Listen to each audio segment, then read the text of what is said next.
Bonjour à tous, cette petite vidéo de moi toute seule puisque je suis abandonnée par mon collègue Sylvain qui est en congé. Le chanceux, une petite pensée pour lui.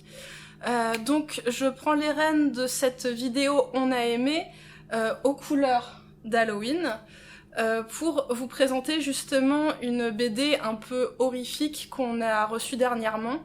Alors la BD est tellement bien qu'elle est empruntée, elle n'est pas disponible, je peux pas vous la montrer là comme ça, mais je vais faire des petites incrustations sur le côté, voilà, ça remplacera habilement la présence de Sylvain à l'écran, pour que vous ayez un peu une idée du contenu et du graphisme du livre.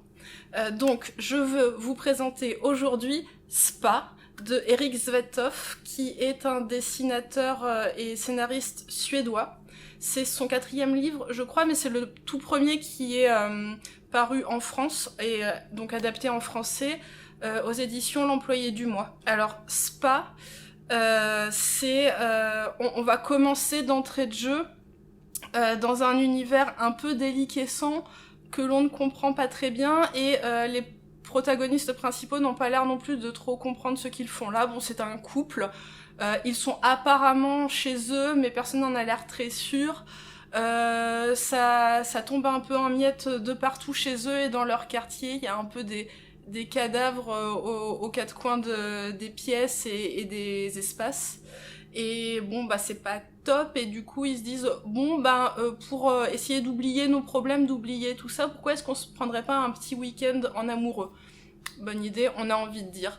Et donc d'où le titre de la bande dessinée. Ils partent en week-end dans un spa, une thalasso de luxe, et donc ils arrivent dans cet hôtel supposé luxueux, mais une fois encore les personnages ont l'air un peu étrange, il est un peu coincé, avec des regards fixes, des sourires crispés, enfin voilà, il y a une sorte de mal-être qui va suinter des scènes, et au fur et à mesure du livre, on va voir ce qui ne se passe pas tout à fait bien dans cet hôtel de luxe, les problèmes avec le management et la direction, des choses noirâtres qui suintent des murs par endroits, des monstres qui vont commencer à apparaître.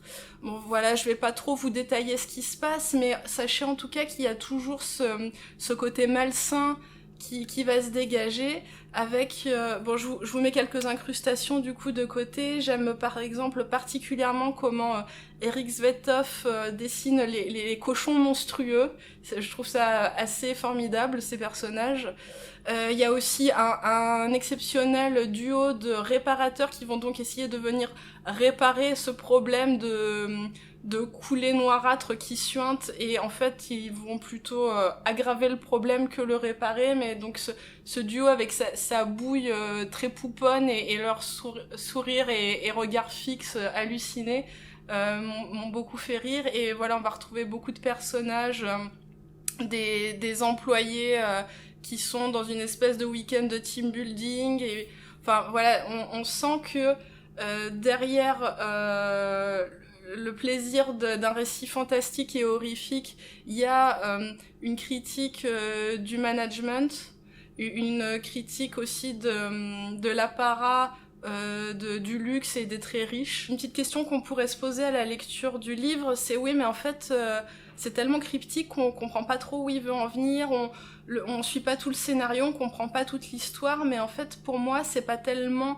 un scénario à comprendre que se laisser embarquer dans ce récit fantastique, et surtout que de se laisser happer par des images à un moment qui nous stoppent, des images clés qui dégagent quelque chose, et c'est pas tant la signification que le ressenti face à l'image.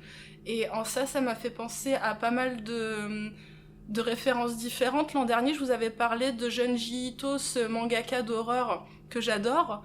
Et bien là, par exemple, il y a une planche qui fait vraiment penser à du Junji Ito, et puis il y a quelque chose de l'ordre des situations en apparence absurdes, un peu décalées, mystérieuses, comme pourrait en faire David Lynch. Ou alors on pourrait penser, enfin moi en tout cas j'ai pensé à certaines scènes clés dans le film Shining réalisé par Kubrick, où voilà, on voit les deux filles jumelles, où il y a quelques flashs comme ça d'images horrifiques qui apparaissent.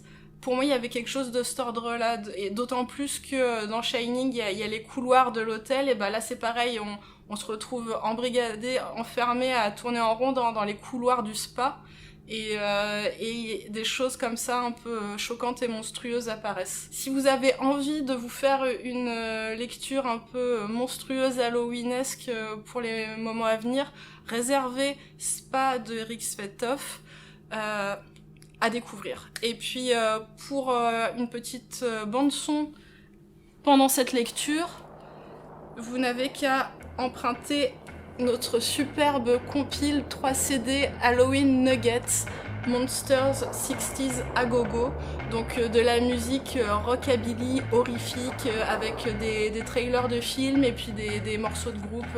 Il y a énormément de titres à découvrir là-dedans, voilà, pour mettre un peu d'ambiance Halloween chez vous, je vous conseille Halloween Nuggets. Et bien voilà, c'est tout pour cette vidéo de moi toute seule, et j'espère bien vous retrouver dans 2 semaines en compagnie de mon collègue Sylvain. En attendant, passez une très bonne journée d'Halloween, passez de très bonnes vacances puisque nous sommes encore en vacances, et à très bientôt. Salut!